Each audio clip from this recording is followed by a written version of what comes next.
오늘 말씀의 제목은 야곱의 하나님, 이스라엘의 하나님입니다. 오늘 말씀 가운데 큰 은혜 받으시기를 원합니다. 야곱의 인생에서 그가 겪은 고난을 나열해 보면 그의 인생이 정말로 복받은 사람인가, 복받은 인생이 맞는지 한번 생각해 보게 됩니다. 한 사람의 일평생 살면서 겪을 만한 큰 시련과 또 어려움들을 야곱의 삶에서는 여러 번 겪게 됩니다. 오늘 본문에서 야곱이 바로에게 자신의 인생이 험악했다라고 한 표현은 절대로 과장된 표현이 아닙니다. 야곱은 장자의 복을 빼앗기고 분노한 형을 피해서 집을 떠나야만 했습니다. 집을 떠나서 삼촌의 집에서 20년 동안 타향살이를 하면서 많은 고생을 했습니다. 그리고 하나님께서 야곱에게 고향으로 돌아가라고 하시면서 집으로 가는 길도 평탄하지 않았습니다. 야곱뿐만 아니라 이 땅에 살아가는 많은 사람들도 나름의 험악한 삶을 살아가고 있습니다. 여기에는 믿는 성도들도 예외가 아닙니다. 그런데 그 중에 어떤 이들은 삶에서 찾아오는 여러 가지 고난의 무게를 감당하지 못하고 좌절하기도 합니다. 또 삶의 의욕을 잃어버리고 아무런 소망이 없이 살아가거나 심지어는 인생을 포기하는 극단적인 선택을 하기도 합니다. 아더 핑크라는 사람의 쓴 책 중에서 소개된 미국의 한 여학생이 쓴 시를 제가 한번 읽어드리겠습니다. 내가 무척 좋아했던 사람을 그 사람에 대해 무관심한 사람에게 빼앗기고 말았다.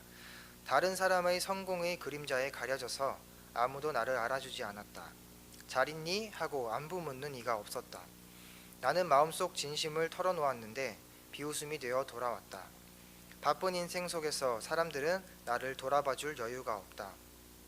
나를 가장 사랑해준 사람, 우리 아빠가 하늘나라로 떠났다.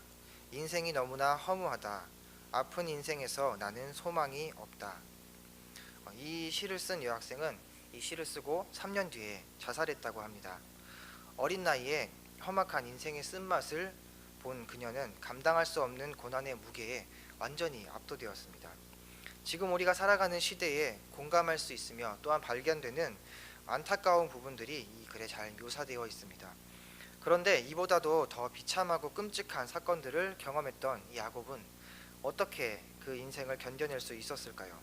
무엇보다 그의 삶을 포기하지 않고 끝까지 살아갈 수 있었던 이유는 인생의 복된 인생이라고 성경이 말하고 있기 때문입니다.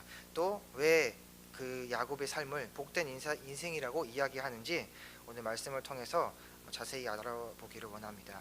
첫 번째로 고난 속에서도 항상 함께 하시는 하나님입니다. 먼저 야곱이 그의 험악한 세월을 견딜 수 있었던 것은 그의 인생에 언제나 하나님이 동행하셨기 때문입니다. 이러한 사실을 깨닫기 시작한 뒤로 야곱은 자신의 인생을 살아가는 태도가 변합니다. 어려서부터 야곱은 할아버지 아브라함과 또 아버지 이삭과 함께 하셨다는 그 하나님에 대해서 충분히 듣고 배웠습니다. 그러나 이야기로만 듣던 그 하나님은 그의 인생의 초반에는 경험하지 못했습니다. 왜냐하면 부모님이 보호 아래서 안전하게 살아가면서 부족한 것이 없었기 때문입니다. 그러나 야곱은 어려운 일을 당하기 시작하면서 하나님을 만나게 됩니다. 자신을 죽이려고 하는 형을 피해서 도망하기 시작하면서 두려움에 떨고 있을 야곱을 하나님께서 만나주셨습니다. 하나님께서는 야곱에게 사닥다리 환상을 보여주시면서 이렇게 말씀하셨습니다. 내가 너와 함께 있어서 내가 어디로 가든지 너를 지킬 것이다. 그리고 잠에서 깬 야곱은 여호와께서 과연 여기 계시거늘 내가 알지 못하였도다 라고 고백합니다. 하나님이 자신과 늘 함께 하신다는 사실을 믿었다면 아마 야곱의 마음은 조금은 달랐을 것입니다. 그것을 몰랐기 때문에 항상 걱정하고 두려워했을 것입니다. 라반의 집에서 떠날 것을 결심했던 때에도, 그리고 형 에서를 만나기 직전에 야복강에서 신음하던 때에도 하나님께서는 야곱에게 내가 너와 함께 있어 두려워하지 말라라는 확신을 주셨습니다. 여러분, 우리도 야곱처럼 하나님이 언제나 우리와 이렇게 함께 하신다는 사실을 잊어버리고 있지는 않은지 우리가 한번 되돌아봐야 합니다. 오랜 기간 신앙생활을 하면서 하나님의 신실하심에 대해 수없이 우리가 말씀으로 통해서 들었지만 막상 문제가 내 앞에 다가올 때에 하나님을 우리의 현실과는 동떨어진 분으로, 또 관념적인 분으로 우리가 여기진 않았습니까? 우리는 하나님이 우리와 함께 계신다는 그 말씀이 우리 인생에 정말로 실제가 되고 있는지를 점검해 봐야 합니다. 또 이러한 확신으로 우리가 무장하지 않는다면 우리는 야곱과 같이 두려워서 떨게 되고 또 좌절하게 될 것입니다. 우리는 하나님이 우리와 함께 하신다는 말씀을 분명하게 믿으면서 나아가야 합니다. 두 번째로, 하나님은 능력으로 약속을 성취하십니다. 야곱이 험악한 세월을 견딜 수 있었던 또 다른 이유는 그가 하나님의 일하심을 경험했기 때문입니다. 야곱은 그 이름대로 속이는 자입니다. 그래서 속이는 자의 삶을 살았습니다. 하나님이 어머니인 리브가에게 계시를 주셨고 또 동생인 자신이 하나님의 복을 받게 될 것을 야곱은 알고 있었습니다. 그런데도 그는 하나님의 때와 방법을 기다리지 못하고 거짓말과 죄를 지으면서 자신의 방법대로 그것을 성취하게 됩니다. 야곱은 도망자 신세가 되고 또 삼촌 라반에게 속아서 20년이라는 시간 동안 삼촌의 일을 도와주게 됩니다. 그렇게 그는 하나님의 언약을 신뢰하지 못하고 자기 스스로 그 약속을 이루어 가려고 애를 씁니다. 그러다가 결국 형 에서가 400명의 군사를 거느리고 야곱을 잡으러 온다는 소식을 듣고 두려워하면서 하나님 앞에 살려달라고 기도를 합니다. 그러한 가운데서도 야곱은 자신의 생각으로 위기를 모면할 방법을 생각을 합니다. 자기 무리를 둘로 나누면 피해를 줄일 수 있지 않을까, 또 어떻게 하면 형의 진노를 면할 수 있을까 끊임없이 고민하면서 하나님의 뜻을 구하기보다는 인간적인 생각으로 해결하려고 합니다. 그런 야곱에게 하나님의 사자가 나타나서 야복강에서 씨름하는 장면이 나옵니다.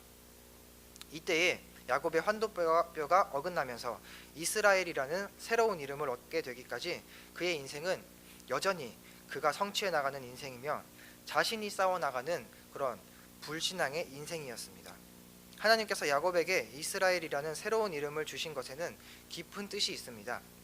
야곱의 인생을 살펴보면 새 이름을 가진 뒤로 점점 그의 인생이 새로워지면서 또 다른 사람이 되어가는 모습을 볼 수 있습니다. 천사와 씨름하다가 환도뼈가 어긋난 이 야곱은 자신의 인생의 가장 근본적인 문제를 하나님 앞에 고백합니다.